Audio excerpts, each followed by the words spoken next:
اطمینان کیا ہے اور مطمئن لوگوں کی نشانیاں کیا ہوتی ہیں؟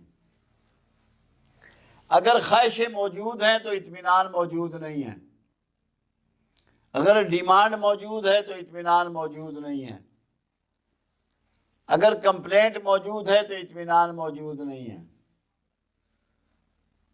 کمپٹیشن موجود ہے تو اطمینان موجود نہیں ہے۔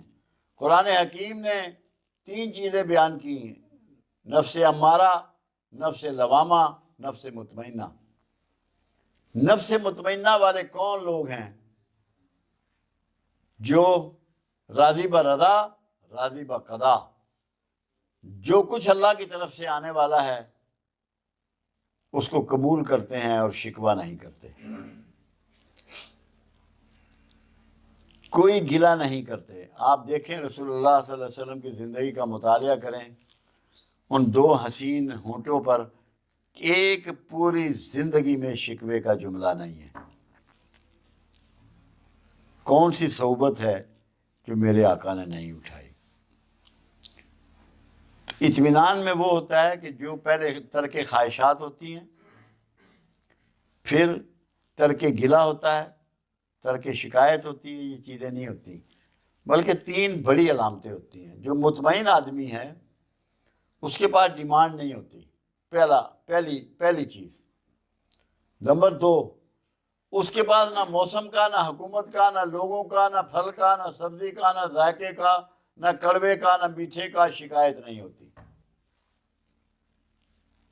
نمبر 3، وہ جہاں بیٹھا ہوتا ہے پوری طرح مطمئن ہوتا ہے، حاضر ہوتا ہے، آدھا دماغ گھر، آدھا دفتر، آدھا کھیل کے میدان میں، آدھا کہیں تفریح میں نہیں ہوتا۔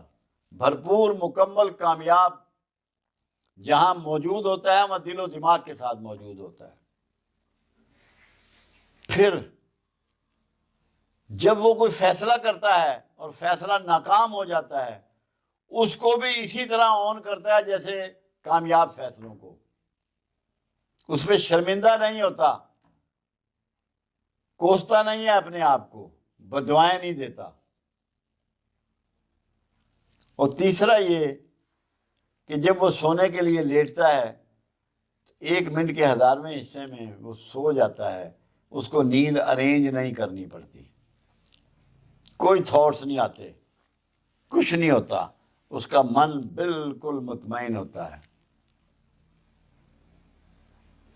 مستقبل کے بارے میں ہمیشہ پر امید ہوتا ہے، بخشش کے بارے میں پر امید ہوتا ہے، اچھے سے اچھا گمان اللہ سے رکھتا ہے، اللہ سے بدگمانیاں نہیں رکھتا۔ تو اطمینان کی یہ نشانی ہے چھوٹی سی، اگر آپ ان کو غور کریں، اپنے آپ کو ٹٹولیں، اپنے آپ کو پرکھیں، تو آپ کو پتہ لگے گا کہ آپ کس حد تک اس پہ چل رہے ہیں، اس پہ کارگر ہیں۔